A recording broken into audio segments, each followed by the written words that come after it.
पाकिस्तानियों, एक सवाल है, क्या इसे जीत कहते हैं? क्या जरा भी शर्म नहीं आ रही है कि यह पाकिस्तान की जीत है?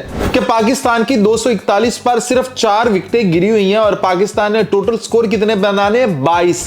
पाकिस्तान को 4 ओवर के अंदर 22 स्कोर चाहिए और पाकिस्तान फिर भी आखिरी ओवर तक ले जाता है और पाकिस्तान की 4 विकेटें और गिर जाती हैं, यानी कि पाकिस्तानी 8 आउट हो जाते हैं और आखिरी ओवर में स्कोर चला जाता है। आखिरी ओवर में भी शाहीन और नसीम आकर पाकिस्तान को जितवाते हैं। यह है पाकिस्तान की बैटिंग लाइनअप।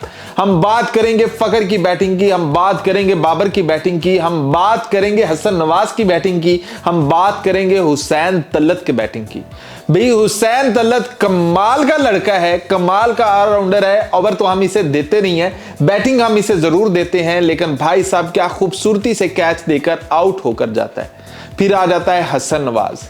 भाई क्या शहजादा प्लेयर है, भाई कमाल का बंदा खेलता है, कमाल का हर मैच में आउट होता है। भाई कमाल है इस बंदे के अंदर। और हमने समझा था कि लो जी हमारी मिडिल ऑर्डर की प्रॉब्लम तो सुलझ ही गई, अब हम दुनिया पे आ गए हैं। हमें था कि हमारी सबसे बड़ी जो प्रॉब्लम है वो मिडिल ऑर्डर है और हसन नवाज आ गया, अब तो कुछ और चाहिए ही नहीं ना। और हसन नवाज आ जाता है और हसन नवाज चला जाता है। बस हर मैच के अंदर यही कहानी रहती है। यह बंदा जरा नहीं बदल रहा है, जरा नहीं थोड़ा सा आगे बढ़ है। तो क्या कहते हैं, इसको कह नहीं देना चाहिए कि थैंक्स फॉर योर सर्विसेज। अब ये वाले अल्फाज ही बचते हैं और तो पीछे कुछ बचता नहीं है कि भाई उनकी सी या थर्ड क्लास के उनके बॉलर हैं, कोई अच्छे बॉलर भी नहीं है कि 241 तक पाकिस्तान के सिर्फ 4 खिलाड़ी आउट होते हैं। आपको रिजवान ऐसा पुश देकर जाता है, रिजवान ऐसी बैटिंग करके जाता है कि पाकिस्तान को वो मैच जितवा कर चला जाता है, लेकिन पाकिस्तान फिर वहां से आखिरी ओवर में चला जाता है। मतलब ये क्या मजाक हो रहा है? क्या ये क्रिकेट कहते हैं इसे, या क्या इसे कोई टीम कहता है? क्या घटिया पाना है यार। कोई इस तरह से कोलैप्स करता है? भाई 1 मैच हो, 2 मैच हो, 3 मैच हो यार, लगातार ये पिछले कोई 20 मैच हो गए हैं हमारा मिडिल ऑर्डर एकदम से कोलैप्स होता है और ऐसा गंदा कोलैप्स होता है। 15 गेंदों पर 3 खिलाड़ी आउट होते हैं या फिर 15 स्कोर पर 5 खिलाड़ी आउट होते हैं। आज भी आपके सामने है कि हमारे 5 खिलाड़ी सिर्फ 22 स्कोर बनाते बनाते आउट हो गए। मतलब क्या कहें हम, क्या इस टीम को कैसे डिफेंड करें, कैसे इस टीम को अच्छा कह लें, कभी कैसे इस जीत को सेलिब्रेट कर लें कि ये लें जी हमने पहला ओडीआई जीत लिया है, ये सीरीज हमारी होगी, ये हम 3-0 से क्लीन स्वीप करने जा रहे हैं। भैया आप सब कर लो, लेकिन इतना गंदा खेल के मतलब इसे भी आप जीत कहते हो कि ये जीत आ गई है, पाकिस्तान जीत गया है कि इस तरह की टीम के साथ अपने होम ग्राउंड के ऊपर आप इस तरह की फैसलाबाद की पिच है, वहां पर अगर ये हालत है इनकी तो क्या करेंगे ये ऑस्ट्रेलिया, क्या न्यूजीलैंड करेंगे, क्या साउथ अफ्रीका करेंगे? अगर बाबर स्कोर बनाएगा तो बनाएगा, पाकिस्तान जीतेगा। कोई एक बंदा ही स्कोर बनाएगा, बाकी स्कोर नहीं बनाएंगे, ये पाकिस्तान ने तय कर लिया। एक बंदे ने ही खेलना है, बाकियों ने सिर्फ मुंह तकना है, उन्होंने हाजिरी लगवानी है और ये चलते बंद। भाई क्या पार्टनरशिप लगी थी सलमान अली आगा की और मोहम्मद रिजवान की, और फिर उसके बाद क्या तारीखी कोलैप्स होता है। हमें तो डर लग रहा था कि आखिरी जो 2 ओवर हैं इसके अंदर पाकिस्तान हारने वाला है। 7 गेंदों पर 10 चाहिए थे। वो तो भला हो भाई वो छक्का मार गया मोहम्मद नवाज, वरना पाकिस्तान की हार तय थी। और उसके बाद शाहीन शाह अफरीदी, भैया सरप्राइज हुए हम आज कि क्या उसने खूबसूरती से ये 2 निकाला, फिर उसके बाद सिंगल निकाली। वो घुमाटू उसने मारे ही नहीं है कि झाड़ू फेर कर वो छक्का मारने की कोशिश करे, वो तो किए ही नहीं उसने। शायद उसे रियलाइज हो गया है कि यहां पर आपके कई ऐसी जगह होती हैं जहां पर आपके छक्कों की नहीं, आपकी सिंगल डबल की जरूरत होती है। शायद ये शाहीन को समझ आ गया, हसन नवाज को समझ में नहीं आया कि आपको यहां पर हीरो बनने की कोई जरूरत थी ही नहीं। आपने सुकून से सिंगल डबल लेनी थी। कहां पर गंदी बॉल आती आपने उसे उठाकर बाहर फेंकना था या चौका मारना था। आपको इतने मौके मिल चुके हैं, आपने यहां पर कुछ ऐसी परफॉर्मेंस देनी थी कि आपको कंसीडर किया जाता कि यार इसे हम आगे लेकर चलते हैं। लेकिन आपकी पहली ही परफॉर्मेंस ऐसी गंदी आती है। आपका ये ओडीआई का नया पैच आता है, भाई पहले आपका T20 आप सबके सामने है, फिर उसके बाद ये ओडीआई आता है।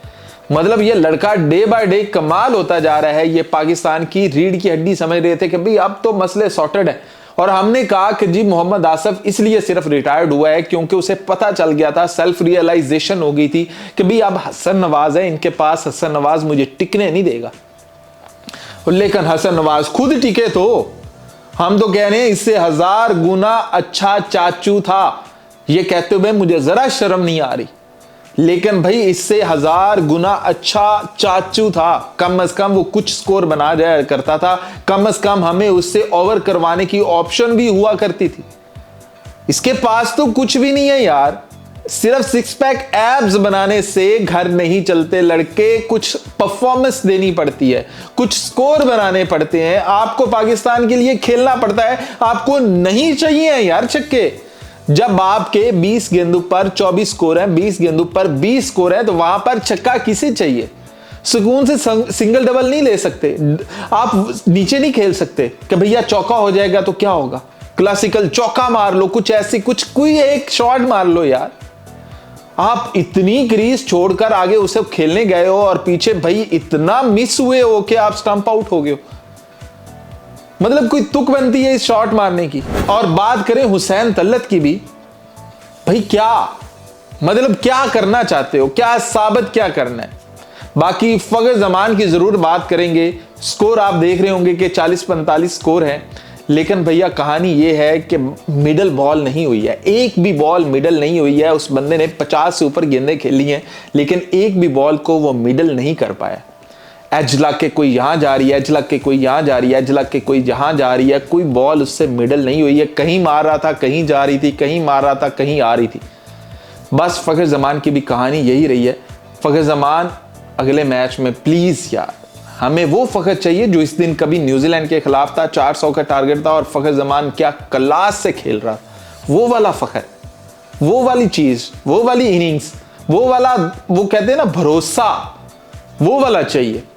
ये तो सामने कुछ भी नहीं थे, ये तो पाकिस्तानियों को पता था, जैसे ही 263 का पाकिस्तान को टारगेट मिला हुआ, 300 का भी मिलता तो पाकिस्तानियों ने ये सोच कर चलना था 80% के भी पाकिस्तान यहां से जीतने वाला। रही कहानी मैच की, तो पाकिस्तान मर कर किसी तरह से ये जीत ही चुका है। जीत आकर जीत होती है, तो पाकिस्तान को ये जीत मिल गई है। इनसे हार जाते तो एक अलग स्यापा होना था, हमने और शर्मिंदा होते फिरना था कि यार अब किस मुंह से क्या कहेंगे कि भाई हमारी टीम इनसे भी हार गई। हम ज्यादा से ज्यादा यही कहेंगे कि साउथ अफ्रीका की टीम, जो भी लड़के हैं वो छोटे लड़के नहीं है, ये उनका फ्यूचर है।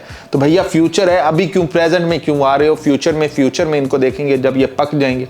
लेकिन भाई कहानी अलग है। पाकिस्तान आखिरी ओवर में 2 गेंदें रहती हैं, पाकिस्तान मैच जीत गया है और जीत पाकिस्तान के नाम आ गई है। पाकिस्तानी प्लेयर तो शुक्र कर रहे होंगे कि शुक्र है मैच जीते हैं, लेकिन हम ये कहेंगे कि यार इससे बेहतर हार थी, गंदा हार जाते। जिस तरह से ये गंदी जीत मिली है तुम लोगों को, कम से कम थोड़ा सा तरीके से बंदों की तरह बंदा खेल लेता है कि 20 स्कोर पर 22 स्कोर पर 4-5 खिलाड़ी आउट होने की कोई तुक बनती नहीं है। एक विकेट अगर गिर गई है आपकी तो बाकियों को कुछ देख कर खेलना चाहिए, उनको कोई सिंगल डबल कोई सिखाने वाला होना चाहिए। लेकिन पिछले 20 मैचेस से पता नहीं चल रहा कि इनको कोई सिखाने वाला है भी या नहीं।